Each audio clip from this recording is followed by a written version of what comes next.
like to take this opportunity now to bring up our first speaker on stage, Mark Moses, to talk to all of us today about delivering our targets. Well, let's get started. Thank you, Fiona, for the warm introduction. I appreciate it. It's great to be with all of you from around the world, and especially having many friends in Australia. It's good to be with you too. So several years ago, I really wanted to think big, and I didn't really know what to do. So I got this crazy idea of riding an 8,000-pound elephant down the street. We had torn a wall down in the building that I was in. I rode the elephant into the building and delivered our annual message to the company. And the message was, if we think big and act big, despite what's going on in our environment, we will be big. Let's grow to $1 billion. Sounded like a crazy goal, but 8 years later, we hit $1 billion, and 9 years later, we hit $1.6 billion before selling the company. So as Fiona mentioned, I wrote this book called Make Big Happen, and it's really about 4 questions. What do you want? What do you have to do to get what you want? What could get in the way? And how do you hold yourself accountable? So I'd like to share 4 additional points that the companies that really make big happen do. Number 1 is they think big.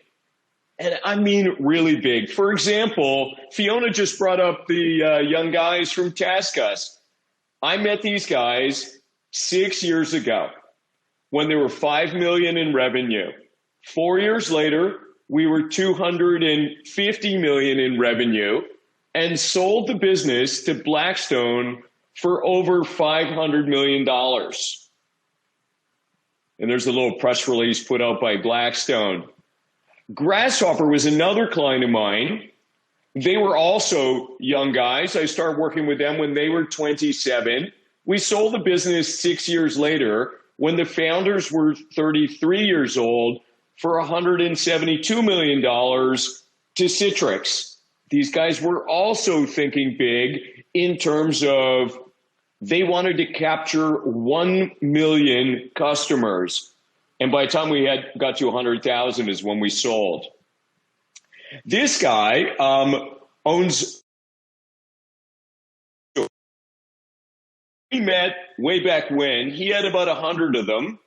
And over a 39-month period, we grew the business from $80 million to $330 million and grew profit from minus $8.5 million to $29 million in profit and sold the business for just under $200 million the first time. Then we sold it again for over $500 million the next time. Today, he still owns 20% of the company, and the business is $1.7 billion. This guy here, I met him when he was doing $3 billion in assets under management. I was pushing him to think big. I said, what's your goal? He said $5 billion. I said, that's not even 2x. How about adding 0 to that $5 billion? Why don't we make it $50 billion? Well, we're now into about $25 billion, and we've just upped the goal to $100 billion. So my point in telling you some of these stories are you can achieve anything if you're willing to dream big enough. Sarah here, who now lives in South Africa, got inspired at our annual summit and said, I want to do that too. And also sold her business for $100 million. But you can apply this to your personal life too. This is my daughter, Darian. She goes to school at the University of Michigan. She said, hey, Dad, I'm going to win the Big Ten championship for rowing. That's kind of a big deal. And she did. And that's her holding her big trophy and medal and out on the field in front of 110,000 people at a University of Michigan football game. And my son told me that it wasn't possible to have a president at my event, that I was thinking far too big, until George W. Bush accepted my invitation to speak at my event last year. So first point, think big. Second point are the leading actions. So here's two questions that I really love. Number one is, imagine a year goes by and you're celebrating big because you achieved what? Hopefully you know the answer to that. Some people do, some people don't. The second question is hard. What are the top specific and measurable activities that you will keep score on that will drive that outcome? If you could figure out the answer to that question and spend your time focused on the specific and measurable activities that'll truly drive the outcome that you want, you have a higher probability of getting it. I also like these three provocative questions. If I were to start my business all over again, what am I doing now that I would stop doing in my new company? What am I doing now that I would start doing in my new company? And how would I compete with us knowing what I know about us? Take those questions back to your business and give those a try. The top companies that grow at these incredible levels and build 9-figure businesses, business in excess of 100 million, never compromise about hiring the best people in the world. And you can too. So if you look at the guys here at Grasshopper, every single one of them, and look, they look like young kids. Every single one of them was new. We replaced everybody on the management team. As a matter of fact, even the two founders moved out of town and let the guy on the left in the red shirt run the company and lead it on an amazing journey.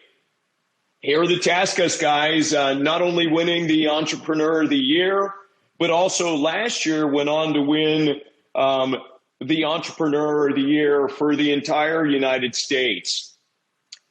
And if you look at this photo closely, this was the cell phone guy I showed you just a moment ago when we were 330 million in revenue. We grew from 80 to 330 million. Here's what it looked like 3 years later. So if you looked at that photo closely, you'll recognize only two people in the photo are the same. The founder, who's the guy in the front row with the big smile and bald head. Well, there's a couple guys with bald heads. And me. So in order to get to where you want to go, the people that typically get a firm to where it is today are not typically the people that will take your firm where it needs to go. You need to continuously upgrade the team for the company that you want to be. I know it's sad, but it's true. If we did a case study on anybody we've ever worked with, all of them have continued to enhance the quality of the team and continue to bring on amazing people. And you may ask, well, my people are good. Okay. So is good enough? People tell me, well, they've been with me since the company started, or since the earth was invented, or my company was invented, or their family, or they're like family, or their friends, or our spouses hang out together, our kids go to the same school, and they're really, really nice people. I never saw a profession, a nice job is not a profession. I encourage you to have the courage to hire the absolute best people in the world and not compromise on the talent if you really want to build $100+ million business in a world-class company. And I want to go back to, don't let anybody tell you you can't. If you believe you can, you are right. If you believe you can't, you are also right. And I want to say the fourth point, we've talked about thinking big. We've talked about the leading actions. We've talked about hiring the best people in the world or in your town. And now I want to talk about holding yourself accountable. What is your process to hold yourself accountable and your team accountable? Are you doing a weekly meeting with your leadership team every week? Are you doing a quarterly planning session with your entire leadership team every quarter? Are you meeting and doing a 2-day annual planning session with your team every year to plan for the next 3, 4, 5 years? Do you have a coach holding you accountable to where you're going? If you're not doing these things, you will continue to move along at the pace that you are. By enhancing that accountability and holding yourself accountable to these meaningful best practices, processes, you too will build a first-class company. And as people tell me all the reasons why they hang on to people, I have never met anybody that has told me that they fired somebody too soon. So if you don't have the talent in place, think about that. How many people have you fired too soon? At CEO Coaching, and I'll close out with this final comment, these practices I've just shared with you, we have 278 clients across the globe in 35 countries and 45 different industries. Our clients over the last 3 years, using the US benchmark average put out by New York University, grew revenue at 2 times the national average and grew profit at over 5 times the national average by following these best practices processes. And finally, I just want to say this. We have done about 450 free crisis calls for CEOs around the world.